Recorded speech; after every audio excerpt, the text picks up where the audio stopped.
بسم اللہ الرحمن الرحیم۔ السلام علیکم ورحمۃ اللہ وبرکاتہ۔ اہلاً و سہلاً اقرا معہد الحافظات بشاور شارع ورثت جماعت دہویں مضمون ہدایت النحو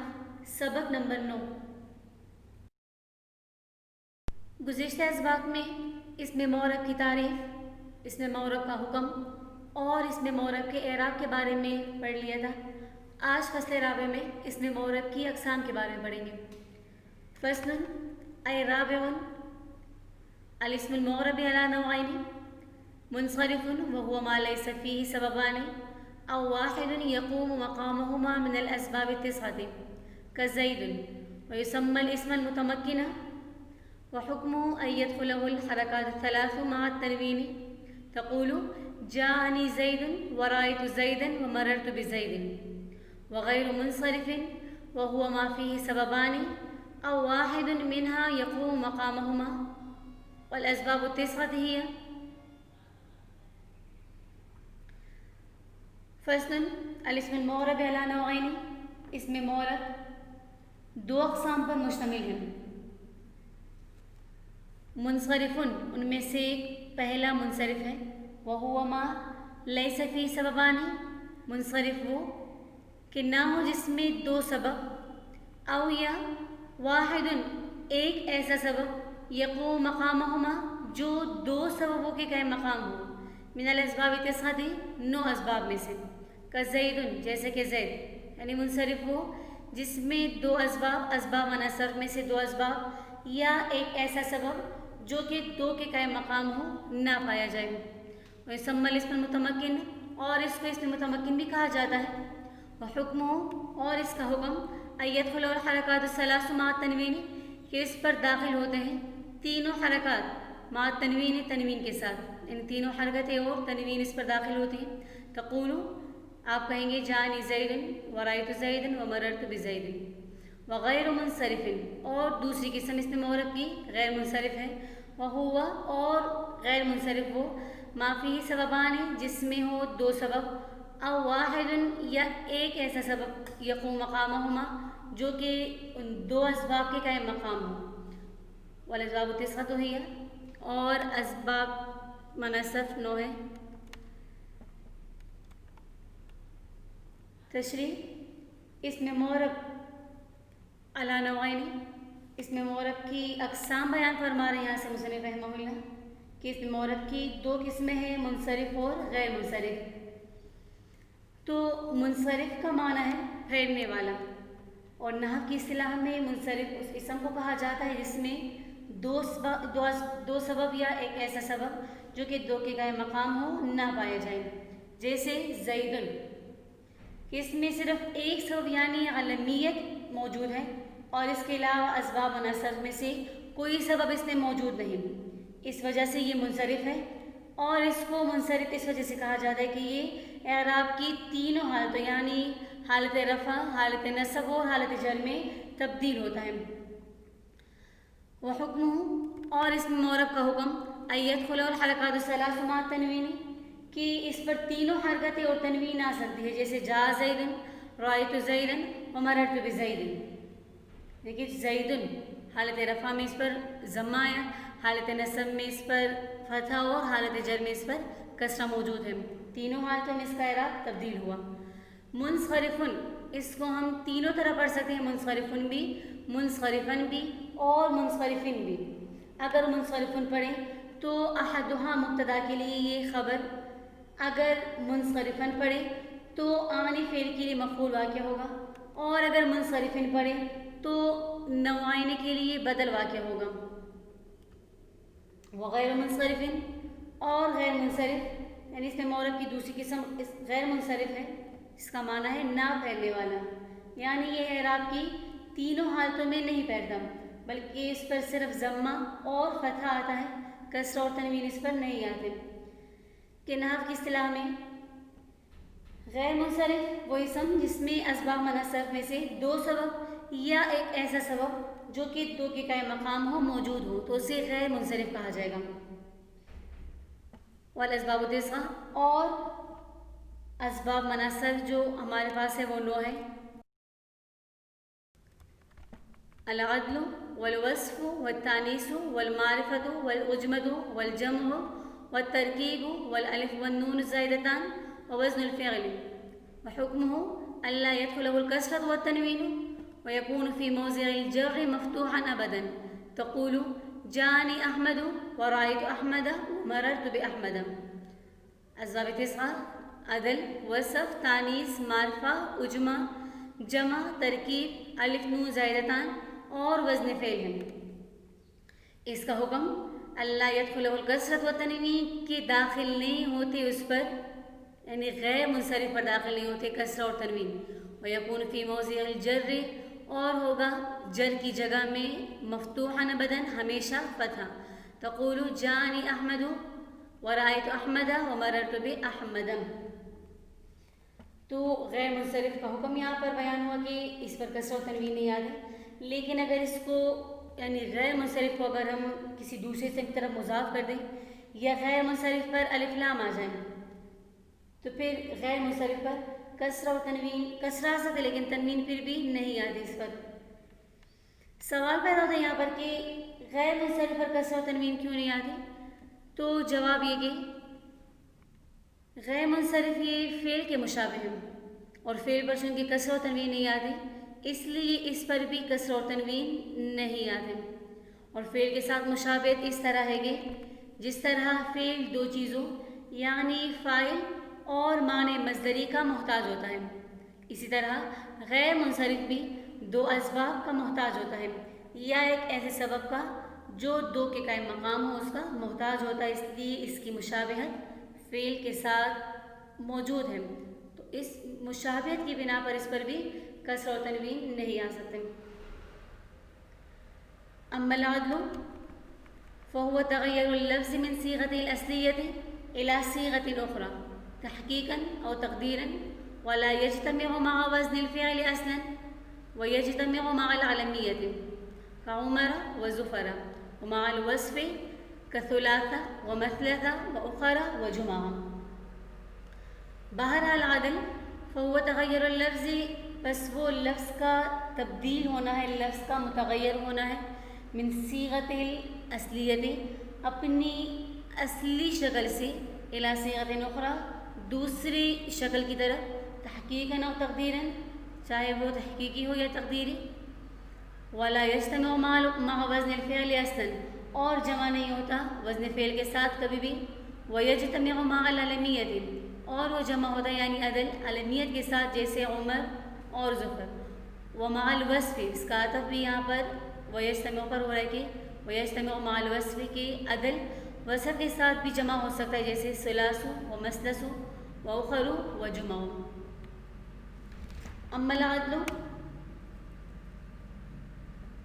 یہاں سے مصنف رحمہ اللہ اسباب منع صرف میں سے پہلی قسم عدل کی تفصیل بیان فرما رہے ہیں۔ اما العدل فهو تغیر اللفظ،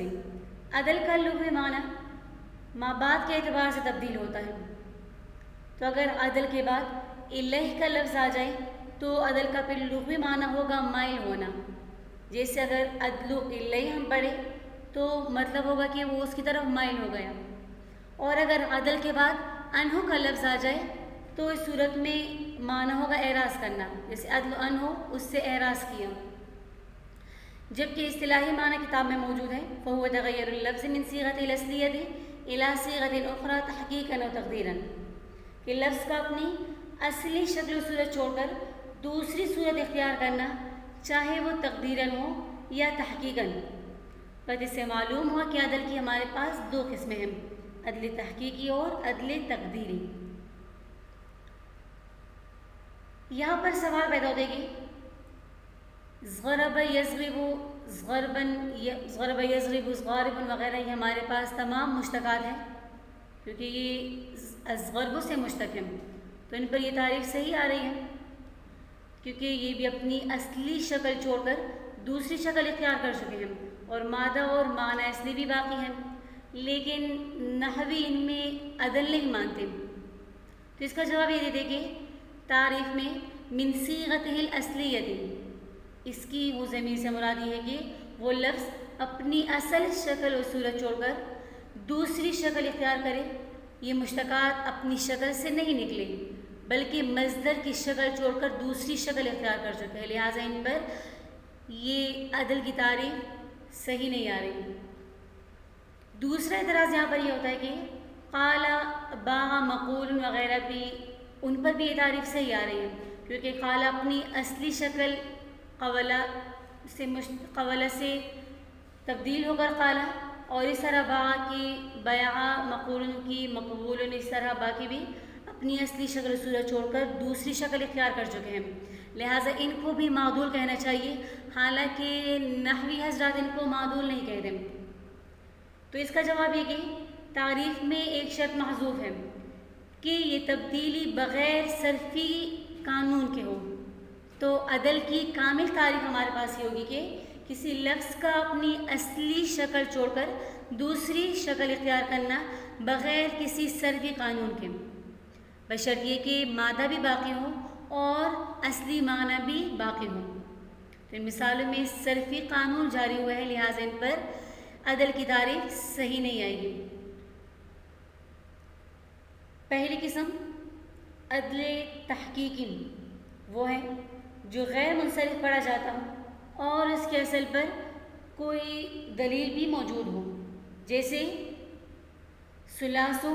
اور مثلثو۔ یہ ہمارے پاس دونوں عدل تحقیقی کی مثالیں ہیں کہ یہ دونوں عرب میں غیر منصرف پڑھے جاتے ہیں، لیکن اس میں غیر منصرف کا صرف ایک سبب وصف پایا جاتا ہے جو کہ دو اسباب کے قائم مقام بھی نہیں، اس لیے اس میں دوسرا سبب عدل نکالا گیا، یعنی ثلاثو اور مثلثو کا معدولاً ہو، کہ ثلاثو اور مثلثو کو جس سے نکالا گیا ہے وہ ہے ثلاثۃ و ثلاثۃ، اس لیے کہ ثلاثو اور مثلثو کا معنی ہے تین تین، اور معنی کا تکرار لفظ کے تکرار پر دلالت کرتا ہے، اس لیے یہ کہا جا سکتا ہے کہ مثلث اور ثلاثو کو ثلاثۃ و ثلاثۃ سے نکالا گیا ہے، یعنی ثلاثو اور مثلثو کا معدولاً ہو حقیقتاً موجود ہے۔ تو یہ ہمارے پاس عدل تحقیقی ہوا۔ جبکہ عدل کی دوسری قسم عدل تقدیری وہ ہے کہ جس میں اسم کو ایسے معدول انہوں سے نکالا گیا ہو جو حقیقت میں موجود نہ ہو بلکہ فرضی ہو، مطلب یہ کہ اس کو عرب میں غیر منصرف پڑھا جاتا ہو اور اس میں صرف ایک ایسا سبب ہو جو دو کے قائم مقام نہ ہو۔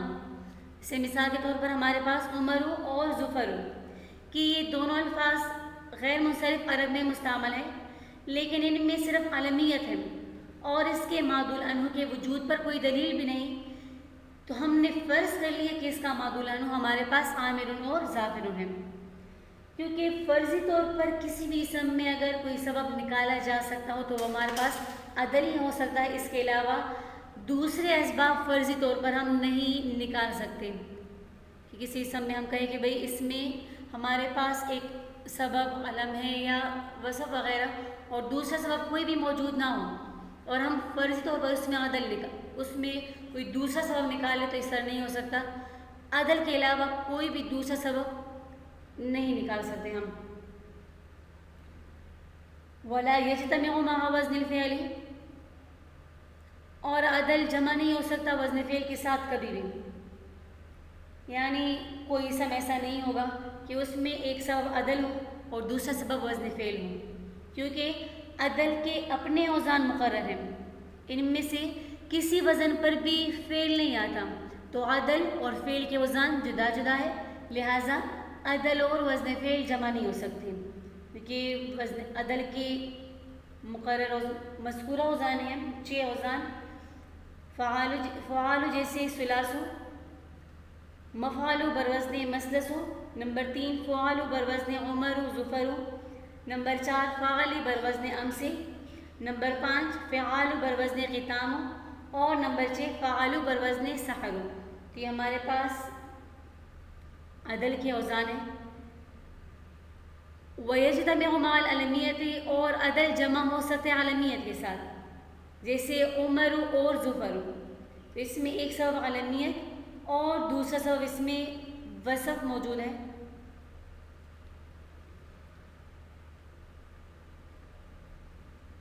وَيَجْتَمِعُ مَعَ الْوَصْفِ، اور جمع ہو سکتا ہے وصف کے ساتھ بھی، یعنی وصف کے ساتھ بھی عدل جمع ہو سکتا ہے، جیسے مثالیں 4 موجود ہے، ثلاثو، مثلثو، اخرو اور جمعو، کہ ثلاث اور مثلث ہمارے پاس اس کا معدولہ ہم نے نکالا ہوا ہے کہ ثلاث وسلم میں ثلاثن و ثلاثتن تھا، تو اس میں ہمارے پاس ایک سبب وصف موجود ہے، جبکہ تیسری مثال جو ہمارے پاس ہے اخرو، تو اخرو یہ ہمارے پاس جمع ہے اخرا کی، اور اخرا یہ آخرو کی مؤنث ہے، آخرو بروزن افعال، اس میں تفضیل کا صیغہ، کیونکہ اصلی معنی اس کا ہے زیادہ پیچھے ہٹنے والا، لیکن پھر یہ غیر کے معنی میں مستعمل ہے۔ تو بعض کہتے ہیں کہ اخر اصل میں الاخر تھا، بعض کہتے ہیں کہ اخر اصل میں اخر من تھا، تو یہ اپنی اصلی صورت چھوڑ کر دوسری صورت اختیار کر چکا ہے بغیر کسی صرفی قانون کے، لہٰذا یہ ہمارے پاس عدل تحقیقی ہے، اور اس میں دوسرا سبب وصف موجود ہے، کیونکہ اس میں تفضیل میں زیادتی والا معنی وصفی ہوتا ہے۔ چوتھی مثال ہمارے پاس جمع ہوگی، تو یہ جمع ہے جماعوں کی، جو کہ اجمعوں کی مؤنث ہے، اور قاعدہ ہے کہ فعلا افعال صفتی کا مؤنث ہو تو اس کی جمع فعلو کے وزن پر آتی ہے، لہٰذا یہ جمع بھی ہمارے پاس غیر منصرف، کہ اس میں ایک سبب عدل تحقیقی اور دوسرا سبب اس میں وصف موجود ہے۔ یہ تھا ہمارا آج کا سبق اچھی طرح سے یاد کر لیں اور اگلی درس کا مطالعہ بھی ضرور کریں۔ وآخر دعوانا ان الحمد للہ رب العالمین۔ السلام علیکم ورحمۃ اللہ وبرکاتہ۔